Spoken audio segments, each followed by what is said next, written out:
الحمد لله نحمده ونستعينه ونستغفره ونؤمن به ونتوكل عليه ونعوذ بالله من شرور أنفسنا ومن سيئات أعمالنا من يهده الله فلا مضل له ومن يضلله فلا هادي له ونشهد أن لا إله إلا الله ونشهد أن سيدنا ومولانا محمدا عبده ورسوله صلى الله تعالى عليه وعلى آله وأصحابه وبارك وسلم تسليما كثيرا كثيرا. نسأل الله ربنا أن يجعلنا ممن يطيعه ويطيع رسوله ويتبع رضوانه ويجتنب سخطه. أعوذ بالله من الشيطان الرجيم. بسم الله الرحمن الرحيم. وتولى عنهم وقال يا أسفا على يوسف وابيضت عيناه من الحزن فهو كظيم. قالوا تالله تفتأ تذكر يوسف حتى تكون حرضا أو تكون من الهالكين. قال إنما أشكو بثي وحزني إلى الله وأعلم من الله ما لا تعلمون. يا بني اذهبوا فتحسسوا من يوسف وأخيه ولا تيأسوا من روح الله إنه لا ييأس من روح الله إلا القوم الكافرون.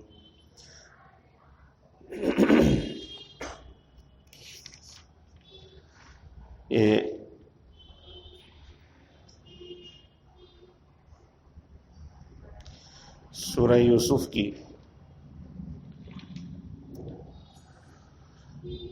آیت 83 سے 87 تک ہے. اس کا ترجمہ یہ ہے: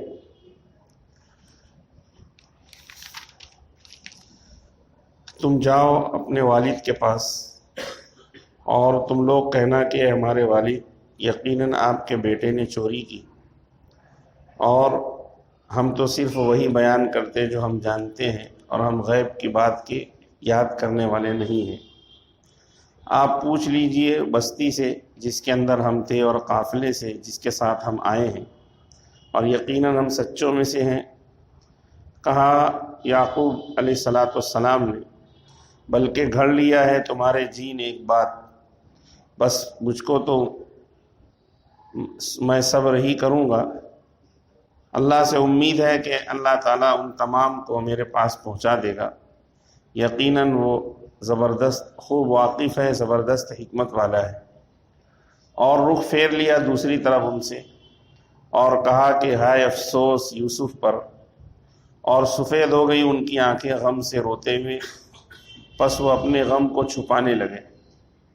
ان لوگوں نے کہا کہ اللہ کی قسم، تم تو سدا یوسف کی یاد میں ہی لگے رہو گے، یہاں تک کہ گھل گھل کر جان جانے کے قریب ہو جائے، یا یہ کہ تم بالکل مر ہی جاؤ.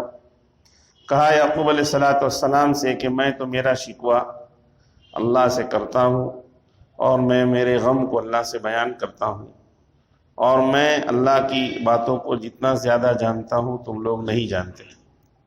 اے میرے بیٹو، جاؤ تم تلاش کرو یوسف کو اور اس کے بھائی کو، اور اللہ کی رحمت سے مایوس مت ہو، اس لیے کہ اللہ کی رحمت سے کافر لوگ مایوس ہوتے ہیں.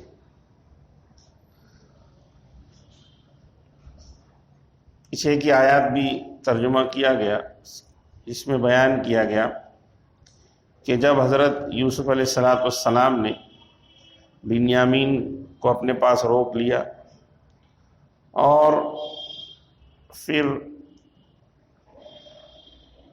ان کے اوپر چوری کا الزام لگا، بھائیوں نے اس کا اقرار کیا اور ایک بھائی وہیں پر رہ گئے. وہاں پر حضرت مصر کے اندر ایک بھائی رک گئے، گویا کہ اب 3 بھائی وہاں پر جمع ہو گئے. اس کے بعد جب یہ بھائی یہاں حضرت یعقوب علیہ السلام کے پاس تشریف آئے تو حضرت یعقوب علیہ السلام کو جب ان لوگوں نے بیان کیا اور کہا کہ ہمارے بھائی نے چوری کی، جس کی وجہ سے عزیز مصر نے ان کو چوری کے جرم میں اپنے پاس رکھ لیا ہے، تو حضرت یعقوب علیہ السلام نے ان کو جواب یہ دیا کہ بل سولت لکم انفسکم امرا، کہ تمہارے جی نے ایک بات گھڑ لی ہے، تو تمہارے جی نے ایک بات گھڑ لی ہے جس کی وجہ سے تم بیان کر رہے ہو، جس طرح تم گویا کہ یوسف کو لے کر کے ان کو تم لوگوں نے پتہ نہیں ان کے ساتھ کیا کیا، تو اسی طرح تم نے بنیامین کے ساتھ بھی کیا ہے۔ تو اس کی دلیل میں ان لوگوں نے کہا کہ دیکھیے آپ جو گاؤں کے جو دوسرے لوگ ہیں شہر کے، جو ہمارے ساتھ غلہ لینے کے لیے مصر گئے تھے، ان لوگوں سے آپ پوچھ لیجئے، اور قافلے والوں سے بھی پوچھ لیجئے جس قافلے کے اندر ہم واپس آئے ہیں ہم سچے ہیں۔ حضرت یعقوب علیہ السلام نے ان لوگوں کی باتوں کے جواب میں ایک بات تو یہ کہی، بل سولت لکم انفسکم امرا، کہ تمہارے جی نے ایک بات گھڑ لی ہے، اور گویا کہ حضرت یوسف علیہ السلام کے بھائیوں کو جھٹلا دیا۔ حالانکہ یوسف علیہ السلام کے معاملے میں تو یہ لوگ جھوٹے تھے، اور یا حضرت بنیامین کے معاملے کے اندر یہ لوگ سچے تھے۔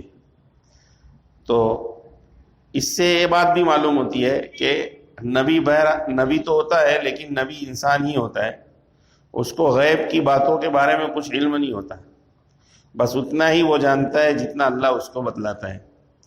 تو حضرت یعقوب علیہ السلام نے یہاں پر بھی وہی شکوہ کیا جو حضرت یوسف علیہ السلام کے سلسلے میں کیا تھا، لیکن پھر آخر کار انہوں نے وہی کہا جو اللہ تعالیٰ کا حکم تھا کہ فصبر جمیل، بس مجھے تو اب بغیر شکایت کا صبر کرنا ہے، اس لیے کہ وہ نبی تھے، علم تھا، جانتے تھے کہ اگر میں شکوہ شکایت کروں گا بھی تو یہ شکوہ شکایت کرنا میرے لیے درست نہیں ہے۔ اور یہاں پر صبر جمیل کے بارے میں کہا، وہاں بھی انہوں نے صبر جمیل کے بارے میں کہا تھا۔ حضرت یوسف علیہ السلام کے معاملے میں بھی فصبر جمیل کہا تھا، یہاں بھی انہوں نے فصبر جمیل کہا۔ یہ اللہ تعالیٰ کا حکم تھا، انہوں نے اس کو بجا لایا۔ تو اب ہر مومن کے لیے یہ بات ضروری ہو گئی کہ اگر اس کو کوئی غم پیش آتا ہے، کوئی تکلیف کی چیز پیش آتی ہے، تو وہ صبر کرے۔ یہاں تک کہ قرآن کریم میں بعض آیات کے اندر صبر کو واجب قرار دیا گیا ہے، ضروری قرار دیا گیا ہے، اور یہ گویا کہ اگر انسان کے اوپر اس کی طبیعت اور مزاج کے خلاف کوئی بات پیش آئے تو اس پر اپنے آپ کو روک کر رکھنا اس کو صبر کہتے ہیں۔ تو یہ واجب ہے ایک مومن کے اوپر، ضروری ہے۔ اسی وجہ سے نبی پاک صلی اللہ تعالیٰ علیہ وسلم نے ارشاد فرمایا، ابھی بات آگے بھی آ رہی ہے، کہ اللہ تعالیٰ کو دو گھونٹ بہت پسند ہیں۔ ایک وہ گھونٹ جو صبر کا گھونٹ، تکلیف اور مصیبت اور غم کے وقت صبر کا گھونٹ، اور غصے کے وقت جو صبر کیا جاتا ہے، غصہ آئے اور اس کو صبر کر لے، وہ گھونٹ اللہ تعالیٰ کو بہت زیادہ پسند ہے۔ اور سورہ آل عمران کے اندر اللہ تعالیٰ نے فرمایا والکاظمین الغیظ، کہ وہ لوگ جو اپنے غصے کو پی جاتے ہیں، غصہ آنے کے بعد اس پر صبر کر لیتے ہیں۔ تو گویا کہ یہ صبر کرنا، اپنے آپ کو روکنا، جہاں پر پیچھے بات آئی تھی وہاں پر بتایا گیا تھا کہ صبر کے اصل معنی ہے اپنے آپ کو روکنا۔ کسی بھی چیز کو باندھنے اور روکنے کے معنی میں صبر آتا ہے، تو یہ صبر یعنی اپنے آپ کو روک لینا، اپنے نفس کو روک لینا، اپنے جی کو روک لینا، اور غصے کی حالت میں یا یہ کہ غم اور حزن کی حالت میں ایسے کام سے اپنے آپ کو روک لینا جو اللہ کو پسند نہیں ہے۔ اسی وجہ سے نبی پاک صلی اللہ تعالیٰ علیہ وسلم نے، اچھا اس کا ایک وقت متعین ہے، تو نبی پاک صلی اللہ تعالیٰ علیہ وسلم نے فرمایا کہ صبر کب کیا جانا چاہیے؟ الصبر عند الصدمۃ الاولی، جب چوٹ لگی جب ہی صبر ہوگا۔ اگر ایسا کیے کہ جب چوٹ لگی، تکلیف ہوئی، مصیبت پہنچی، تو جو کچھ کہنا سننا تھا، جو کچھ بولنا تھا وہ سب بول لیے، اس کے بعد پھر بولتے ہیں کہ اب تو صبر ہی کرنا پڑے گا. تو یہ صبر نہیں ہے. صبر کی حقیقت یہ ہے کہ جس وقت چوٹ لگی، جس وقت یہاں پر اس سے بات معلوم ہوتی ہے کہ حضرت یعقوب علیہ السلام نے وہاں پر بھی اسی طرح کا فصبر جمیل، یہاں بھی کہا. اپنی طرف سے کوئی شکوہ شکایت اللہ کے کہ ایک بیٹا تھا وہ گیا، دوسرا بیٹا وہ بھی گیا، تیسرا بیٹا بھی گیا، یہ سب کوئی صبر جزا فضا انہوں نے نہیں کی، اور پھر بات وہی کی فصبر جمیل. تو گویا کہ حضرت یعقوب علیہ السلام کو اس میں سے بھی یہی بات معلوم ہوتی ہے کہ انسان کو جب تکلیف پہنچے، مصیبت پہنچے، اور خلاف مزاج، خلاف طبیعت کوئی بات پیش آئے اور اس نے اس وقت اپنے نفس کو روک لیا، اپنے آپ کو روک لیا، یہی صبر ہے. اور اس کی بڑی فضیلت ہے. یہ صبر ایک ایسی عبادت ہے کہ جس پر بے حساب اجر کا وعدہ ہے. قرآن کریم میں انما یوفی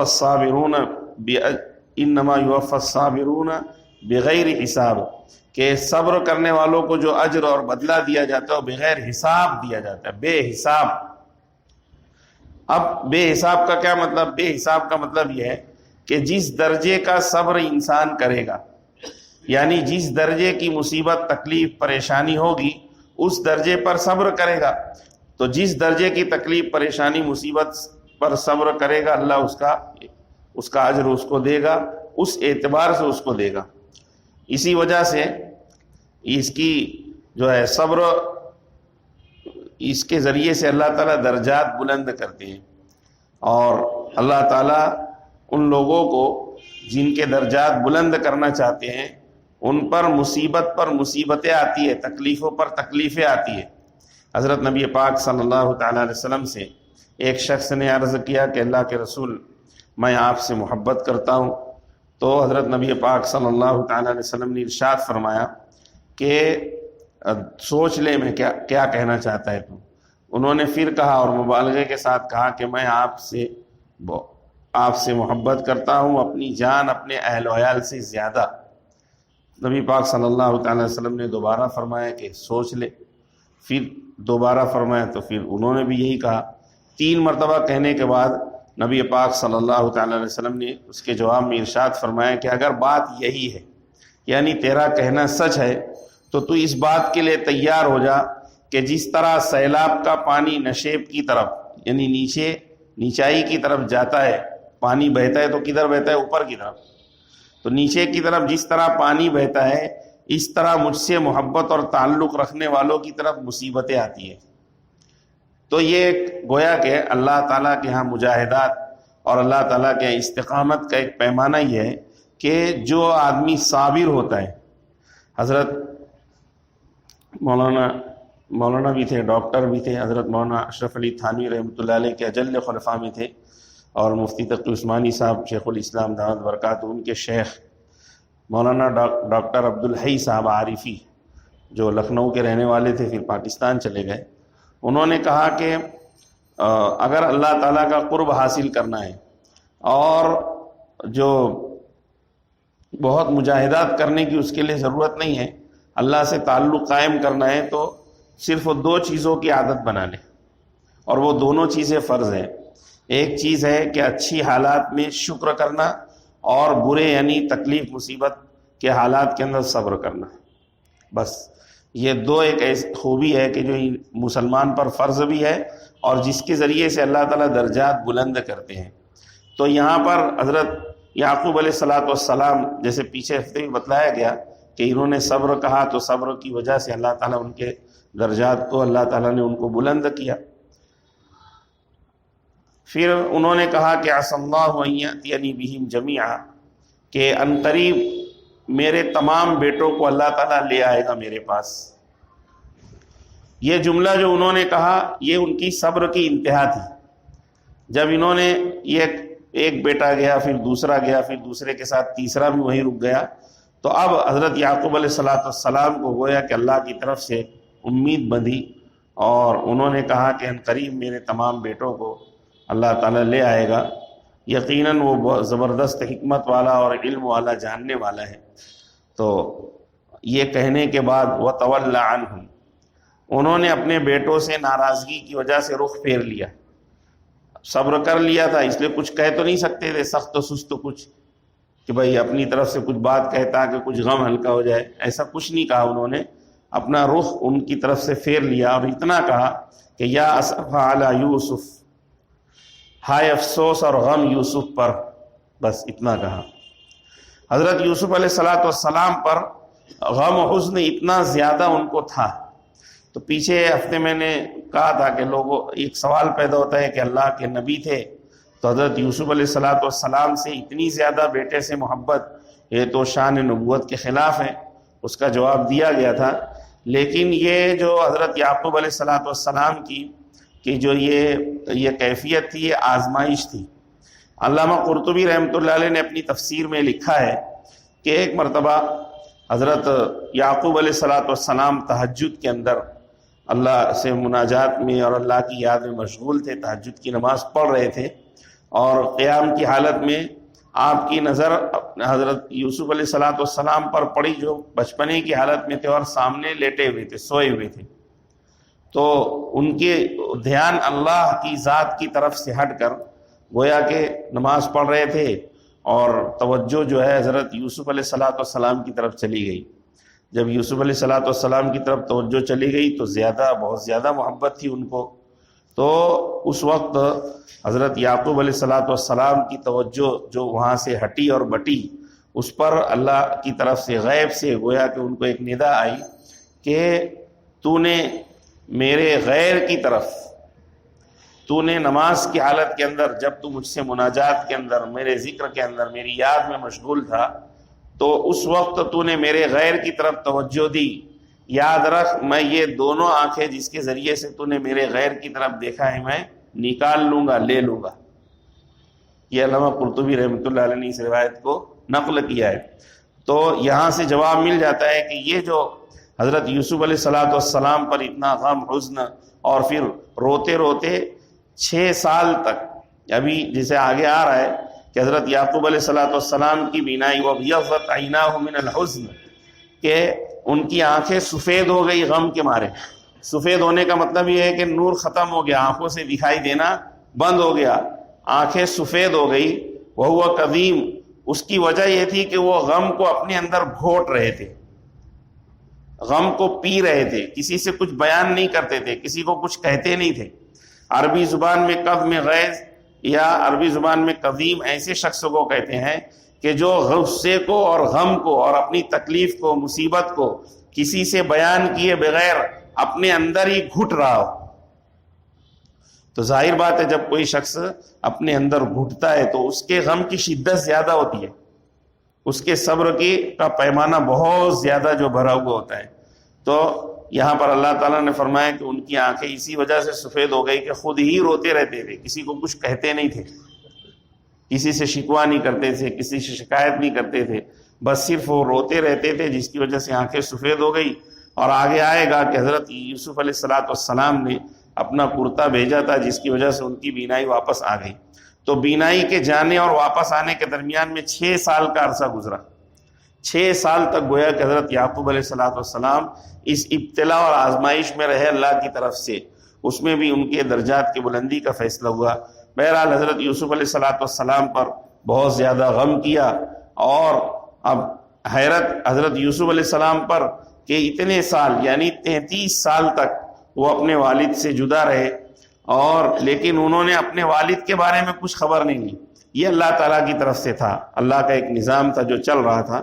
تو بہرحال اللہ تعالیٰ نے فرمایا کہ وَابْيَضَّتْ عَيْنَاهُ مِنَ الْحُزْنِ فَهُوَ قَدِيمٌ، حضرت یعقوب علیہ السلام کی آنکھیں روتے روتے سفید ہو گئی، بے نور ہو گئی، اب ان کی آنکھوں سے دکھنا بند ہو گیا، اور وہ اپنے غم کو اپنے دل کے اندر گھوٹتے رہے اور اپنے ہی غم کے اندر پڑے رہے۔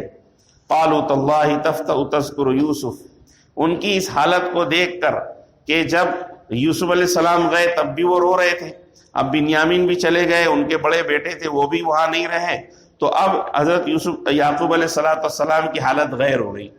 ان کی اس حالت پر ترس کھا کر ان کے بیٹوں نے کہا کہ آپ تو بس یوسف کو یاد کرتے ہی رہو گے، اور یاد کر کر کے یا تو اپنے آپ کو بالکل بھلا دو گے اور جان نکلنے کے قریب ہو جائے تمہاری، یعنی تم ادھمرے ہو جاؤ گے ان کی یاد میں، ان کے غم کے اندر، یا تو پھر مر جاؤ، ہلاک ہو جاؤ گے، اتنا کیوں غم کر رہے ہو؟ گویا کہ ایک طریقے کا دلاسا اور تسلی دینا چاہتے تھے۔ تو حضرت یعقوب علیہ السلام نے کہا کہ انما اشکو بثی وحزنی الی اللہ، کہ میں تمہارا میرا رنج اور غم تو صرف اللہ کے سامنے بیان کرتا ہوں، تم کو تھوڑی بیان کر رہا ہوں، تم کو فکر کرنے کی ضرورت، میں تو میرے اللہ کے سامنے بیان کر رہا ہوں۔ یہ جو جملہ جو جواب کا یہ شان نبوت کے موافق تھا۔ اس کی وجہ یہ ہے کہ آپ اس بات کو اچھی طرح جانتے تھے کہ یہ ایک ابتلا اور آزمائش کے طور پر یہ حالت پیش آئی ہے، اور ظاہر بات ہے مخلوق سے اس کا شکوہ کر کے کوئی فائدہ نہیں ہے۔ یہ غم، یہ جو چیزیں ہیں، یہ تو واقعی اللہ تعالیٰ کے سامنے رکھنے والی ہے۔ یہ بہت ایک عمل ہے کہ اپنی حالت کو اور اپنے غم کو، اپنی تکلیف کو، اپنی مصیبت کو، اپنی پریشانی کو اللہ کے سامنے بیان کرنا اور اللہ کے سامنے پیش کرنا۔ اسی وجہ سے حدیث شریف میں آیا ہے کہ اگر کسی مومن کے کوئی بھی مصیبت پیش آئے، چھوٹی یا بڑی، ہم تو انتقال کے وقت تو پڑھتے ہیں، لیکن حدیث شریف کے اندر آیا ہے کہ کسی بھی مومن پر کوئی بھی چھوٹی یا بڑی مصیبت پیش آئے اور وہ اس مصیبت کے پیش آنے پر کہے انا للہ و انا الیہ راجعون اللہم آجرنی فی مصیبتی واخلف لی خیرا منہا، تو اس پر ایک تو اللہ تعالیٰ اس پر بڑا اجر عطا فرماتے ہیں، بڑا اجر عطا فرماتے ہیں۔ یہاں تک کہ حدیث کی تشریح میں بعض محدثین نے یہ بھی لکھا ہے کہ ایک مصیبت اور تکلیف پیش آئی، اس وقت بندے نے انا للہ و انا الیہ راجعون پڑھا، اب یعنی یہ دل میں نیت کرتے ہوئے کہ میں میرے غم کو، میں میری تکلیف کو، میری مصیبت کو کسی مخلوق کے سامنے اس کی شکایت نہیں کرتا، میں اس کی شکایت اور اس کا اپنے غم، اپنی تکلیف اللہ کو بیان کرتا ہوں، اس نیت سے کسی نے پڑھا تو اللہ تعالیٰ بہت اجر عطا فرماتے ہیں۔ اس لیے کہ دعا میں اللہم آجرنی فی مصیبتی، کہ اللہ اس مصیبت کا اجر اور بدلہ مجھے عطا فرما، تو ایک تو یہ ہے کہ وہ اجر اور بدلہ ملتا ہے، ایک تو بہت بڑی فضیلت یہ حاصل ہوتی ہے۔ تو محدثین نے لکھا کہ جس وقت مصیبت آئی تھی، عام طور پر انتقال کے وقت ہم لوگ پڑھتے ہیں، کوئی حادثہ پیش آ گیا اس وقت بھی پڑھنا چاہیے، یہاں تک کہ بعض بزرگان دین سے منقول ہے کہ اگر کوئی چیز تلاش کر رہے وہ نہیں مل رہی تو اس وقت بھی انا للہ پڑھتے، بجلی ابھی ہے چلی گئی تو بھی انا للہ، یعنی ہر کوئی تکلیف چھوٹی بڑی مصیبت پر پڑے تو اب اس مصیبت، اگر وہ مصیبت کبھی یاد آ گئی، وہ مصیبت کبھی یاد آ گئی، جیسے ایک مثال یہ بھی ہو سکتی ہے کسی عزیز قریب رشتہ دار کا انتقال ہوا، اس وقت تو انا للہ اس نے پڑھا تھا جس نیت کے ساتھ، تو اب اگر وہ عزیز کوئی رشتہ دار، کوئی تعلق والا جو انتقال ہوا تھا جس کی وجہ سے وہ تکلیف میں تھا، اب اگر کسی اور وقت اس کو یاد آ گئی اور اس کی یاد آتے ہی پھر اس نے انا للہ و انا الیہ راجعون پڑھ لینا چاہیے، تو جو اجر پہلی مرتبہ پڑھنے پر ملا تھا وہی اجر اب جتنی مرتبہ وہ یاد کرے گا، جتنی مرتبہ اس مصیبت کو یاد کرے گا، اس مصیبت کا صدمہ پہنچے گا اور وہ انا للہ و انا الیہ راجعون پڑھے گا تو اتنا ہی اجر ملے گا جتنا اجر پہلی مرتبہ ملا تھا۔ دوسرا اس کا یہ اللہ کی طرف سے یہ ہوگا اس دعا کا فائدہ وَاخْلُفْ لِي خَيْرًا مِنْهَا، کہ اللہ تعالیٰ اس مصیبت اور اس سے بڑا یہ عطا فرمائیں گے۔ یہ حضرت ام سلمہ رضی اللہ تعالیٰ عنہ، ایک مشہور واقعہ قصہ فضائل میں شیخ رحمۃ اللہ نے لکھا ہے کہ وہ ان کا بیٹا انتقال کر گیا، انہوں نے اپنے شوہر کو بتلایا نہیں تھا، اور پھر جب ان کے شوہر آئے تو بہت اطمینان کے ساتھ، صبر ضبط کے ساتھ پھر انہوں نے ان کو بتلایا، تو اس وقت اللہ کے رسول صلی اللہ علیہ وسلم نے سکھلایا تھا۔ تو وَاخْلُفْ لِي خَيْرًا مِنْهَا کا مطلب یہ ہوتا ہے کہ اللہ اس کا بدل عطا فرما، بہترین بدلہ عطا فرما۔ تو اللہ تعالیٰ نے اس ایک اولاد کے صدمے پر، اس دعا کے نتیجے کے اندر وہ ایسی اولاد عطا فرمائی قابل رشک تھی، تو اس کے ذریعے سے پھر اور بھی اولادیں ہوئی۔ تو بہرحال یہ دعا کا دو فائدہ ہے، ایک فائدہ تو یہ ہے کہ اجر ملے گا، لیکن نیت بھی ہونی چاہیے۔ وَاخْلُفْ لِي خَيْرًا مِنْهَا دعا کے دوسرے حصے کا فائدہ یہ ہے کہ اللہ تعالیٰ جو تکلیف، مصیبت، صدمہ، جو نقصان ہوا ہے اس کے بدلے کے اندر اس سے بہتر چیز اللہ عطا فرمائے گا، جس کی وجہ سے اس کی بھرپائی ہو جائے گی۔ تو اس سے یہاں پر حضرت یعقوب علیہ السلام نے وہی کیا جو شان نبوت کے موافق تھا، اور آپ نے کہا کہ انما اشکو بثی وحزنی الی اللہ، اور ایک بات کہی وَأَعْلَمُ مِنَ اللَّهِ مَا لَا تَعْلَمُونَ، کہ میں جس بات کو تم نہیں جانتے اس سے زیادہ ہے میں جانتا ہوں۔ میں تم سے کوئی گلہ شکوہ نہیں کر رہا ہوں، میں اس بات کو جانتا ہوں۔ تو کس بات کو وہ جانتے تھے؟ وہ یہ جانتے تھے کہ حضرت یوسف علیہ السلام کو کسی بھیڑیے وغیرہ نے کھایا نہیں ہے، وہ زندہ ہے، اللہ کی طرف سے گویا کہ ان کو الہام ہوا ہوگا۔ اور یہ جو عسى اللہ ان یأتینی بھی جمیعا اوپر کہا کہ میرے تمام بیٹوں کو اللہ ان قریب واپس لائے گا، وہ یہ مطلب ہے کہ اللہ کی طرف سے گویا کہ ان کو شرح صدر ہوا، کشف ہوا، الہام ہوا، یا بتا دیا گیا کہ تمہارے تینوں بیٹے صحیح سالم ہیں اور ان قریب تم سے ملنے والے ہیں۔ یا بنی اذهبوا فتحسسوا من یوسف واخیہ ولا تیأسوا من روح اللہ، پھر انہوں نے اپنے بیٹوں کو کہا کہ جاؤ تم یوسف کو اور اس کے بھائی کو تلاش کرو اور اللہ کی رحمت سے مایوس مت ہو۔ یہ انہوں نے اپنے اسی الہام کی وجہ سے اور اللہ کی طرف سے جو اشارہ ان کو ملا ہوگا وہ کہا۔ کیوں ایسا ہوا؟ اس کی وجہ یہ تھی کہ وہ اس بات کو اچھی طرح جانتے تھے کہ مصیبت پر میں نے صبر کیا ہے، اور صبر کا ایک بدلہ تو اجر ہے، اور دوسرا بدلہ یہ ہے کہ اللہ تعالیٰ صبر کرنے والوں کو ضائع نہیں کرتا، اور جس چیز پر میں غم کر رہا ہوں وہ ضرور مجھ کو واپس ملنے والی ہے، یا اس سے اچھی چیز ملنے والی ہے۔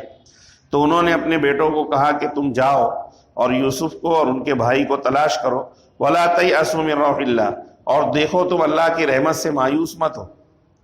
یہاں پر انہوں نے اپنے صاحبزادوں کو تسلی دی اور بتایا، اور ان کو دوبارہ مصر جانے کے لیے کہا۔ اب یہ حضرت یعقوب علیہ السلام نے دوبارہ وہیں جانے کے لیے کیوں کہا؟ کہہ سکتے تھے اور بھی یوسف کو فلاں جگہ تلاش کر لو اور بنیامین کو مصر میں تلاش کر لو، لیکن انہوں نے سب کو کہا جاؤ وہیں تلاش کرو۔ اس کی ایک وجہ لکھی ہے مفسرین نے کہ جس وقت حضرت یوسف علیہ السلام کی داد و دہش کو اور ان کے بھائیوں پر اتنی زیادہ شفقت اور مہربانی کو بیان کیا، تو حضرت یعقوب فراست والے تھے، جانتے تھے کہ کوئی وزیر، کوئی بادشاہ اس طرح اپنے رعایا کے ساتھ اس طرح شفقت کا اور مہربانی کا معاملہ کرتا نہیں ہے، اور یہ جو اخلاق کا ان کا پیمانہ تھا، جو حسن سلوک انہوں نے پیش کیا، انہوں نے یقین کر لیا کہ یہ نبی کے علاوہ کوئی نہیں کر سکتا، یہ کام نبی کے علاوہ کوئی نہیں کر سکتا، کہ اپنے بھائیوں کو اپنے پاس ٹھہرایا، پھر ان کی پونجی بھی انہوں نے واپس کر دی، پھر اس کے بعد دوبارہ انہوں نے ان کو آنے کے لیے کہا، پھر اپنے بھائی کو بھی لانے کے لیے کہا۔ تو یہ سب حسن سلوک اور اپنے شاہی مہمان خانے میں اپنے ذاتی طور پر ان کو ٹھہرایا تھا۔ تو جب اتنا زیادہ ان کی خوبیوں کو حضرت یعقوب علیہ السلام کے سامنے ان کے بیٹوں نے بیان کیا، تو اس وقت تو ان کی فراست سے انہوں نے سمجھ لیا تھا کہ یہ جو عزیز مصر ہے یہی یوسف ہے۔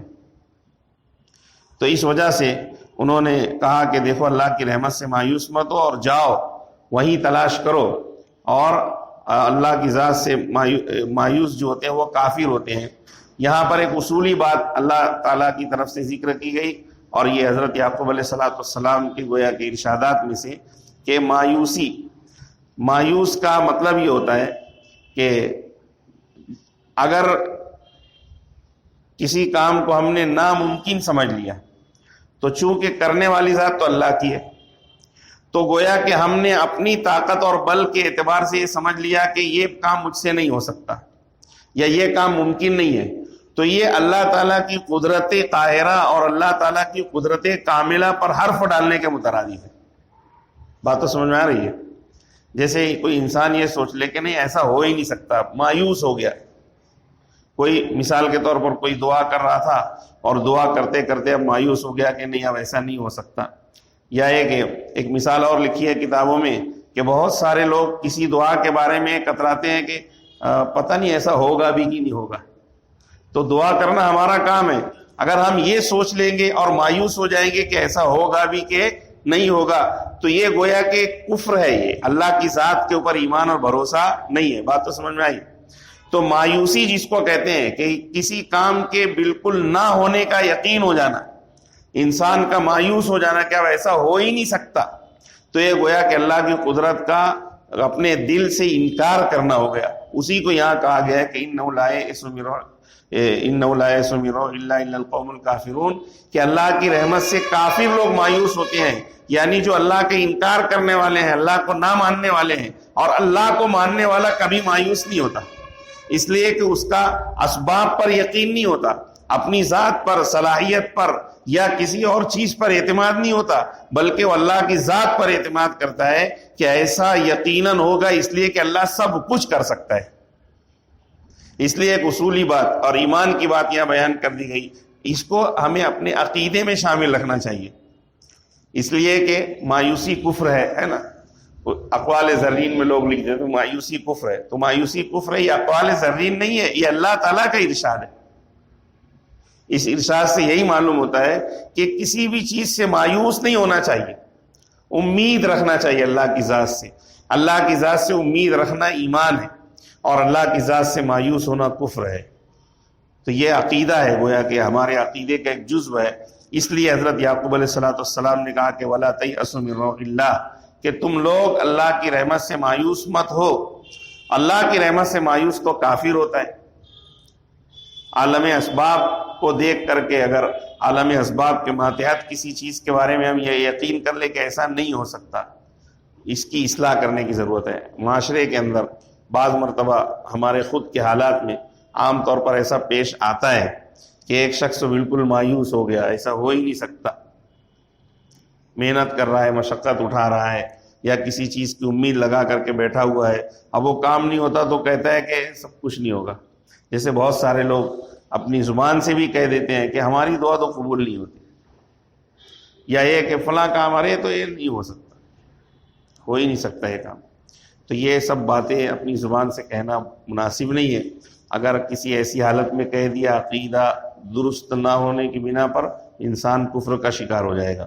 اس لیے اس بات کا لحاظ بہت ضروری ہے کہ عالم اسباب کے ماتحت کسی بھی چیز کے بارے میں یہ فیصلہ کر لینا کہ ایسا ہو ہی نہیں سکتا، یہ مناسب نہیں ہے، بلکہ اللہ کی قدرت کا یقین کر کے ہر چیز کے بارے میں امید رکھنا چاہیے، امید رکھنا چاہیے کہ ایسا بالکل ہو سکتا ہے۔ اور اگر دعا قبول نہیں ہو رہی ہے، یا یہ کہ بہت محنت کے بعد، بہت کوشش کے بعد کسی کام میں کامیابی نہیں ہو رہی ہے، تو اس کے اندر اپنی ذات کا قصور سمجھے، لیکن اللہ کی امداد کا اور اللہ کی طرف سے ہونے کا یقین ہونا چاہیے۔ تو یہاں پر چونکہ تینوں بھائی چلے گئے تھے اور ان لوگوں نے، حضرت یوسف علیہ السلام کے بھائیوں نے اس بات کا اعتماد اور یقین بھی کر لیا تھا کہ واقعی ہمارے بھائی نے چوری کی ہے، اب چوری کے جرم میں وہ بادشاہ کے پاس ہیں، تو اب ایسی صورت کے اندر ان کا لانا ممکن نہیں ہے۔ لیکن حضرت یعقوب علیہ السلام نے ان کو ڈھارس بندھائی اور ان کو کہا کہ دیکھو تم مایوس مت ہو، جاؤ تم تلاش کرو۔ تو پھر یہ لوگ جو ہے واپس مصر آئے، اور مصر میں سب سے پہلے اپنے بڑے بھائی کو تلاش کیا، اس لیے کہ ان کے بڑے بھائی وہاں رک گئے تھے۔ تو بڑے بھائی کو تلاش کرنے کے بعد سب اکٹھا ہو کر کے پھر حضرت یوسف علیہ السلام کے پاس تشریف لے گئے۔ پھر آگے حضرت یوسف علیہ السلام کے سامنے وہ باتیں رکھی، تو پھر بات کھلی کہ یہی حضرت یوسف ہیں، ان کے بھائی۔ انشاءاللہ اس کو آگے بیان کریں۔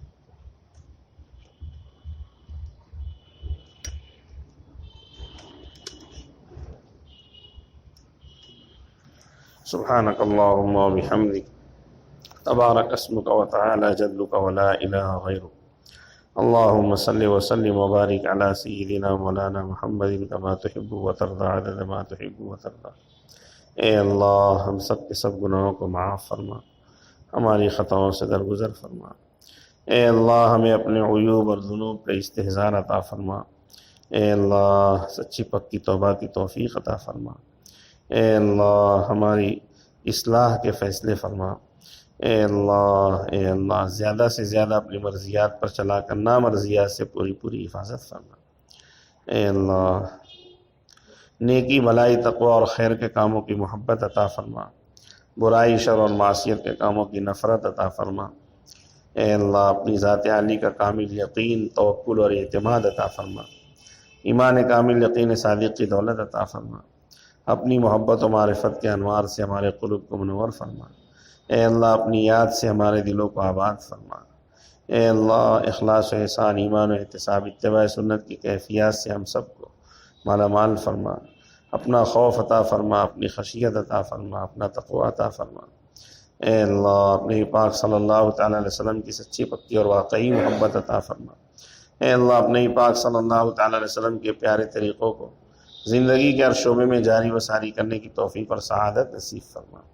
اے اللہ عبادات کا خشوع و خضوع عطا فرما، معاشرت کا حسن عطا فرما، معاملات کی سچائی صفائی ستھرائی عطا فرما اور اخلاق کی پاکیزگی عطا فرما۔ اے اللہ قرآن و حدیث کے الفاظ کو ہماری زبان پر جاری و ساری فرما۔ اے اللہ قرآن و حدیث کی حقیقت اور اس کا نور ہمارے دلوں میں اتار دے۔ اے اللہ قرآن و حدیث کے اعمال کو ہمارے بدن سے جاری و ساری فرما۔ اے اللہ قرآن و حدیث کے پیغام کو دنیا کے انسانوں تک پہنچانے کے لیے ہمیں بھی، ہماری اولاد کو بھی اور قیامت تک کے آنے والی ہماری نسلوں کو صفات قبولیت کے ساتھ قبول فرما۔ دنیا کے اندر قرآن کریم کو ہمارے لیے ہدایت، رحمت، برکت، نور کا ذریعہ بنا۔ اے اللہ قبر کے اندر انس کا ذریعہ بنا۔ میدان محشر میں قرآن کریم کو ہمارے لیے سفارشی بنا، جہنم کے عذاب سے آڑ کا ذریعہ بنا۔ اے اللہ قرآن کریم کے عقائد، اس کے افکار و نظریات کو ہمارے قلب میں جاگزی فرما۔ اے اللہ قرآنی معاملات، قرآنی معاشرت اور قرآنی اخلاق کو ہمیں اپنی زندگی میں اور پوری امت کی زندگی میں زندہ کرنے کی توفیق اور سعادت نصیب فرما۔